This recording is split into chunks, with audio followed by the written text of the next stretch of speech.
মহেশতলায় পুকুর থেকে উদ্ধার এক ওষুধ ডেলিভারি যুবকের দেহ। দক্ষিণ 24 পরগনার মহেশতলা পৌরসভার 20 নম্বর ওয়ার্ডের পূর্ব মণ্ডলপাড়ায় একটি পুকুরে এক যুবকের মৃতদেহ ঘিরে এলাকায় চাঞ্চল্য ছড়িয়ে পড়েছে।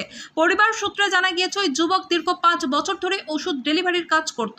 সোমবার সকালবেলা বাড়ি থেকে বেরিয়েছিলেন ওষুধ ডেলিভারি করার জন্য।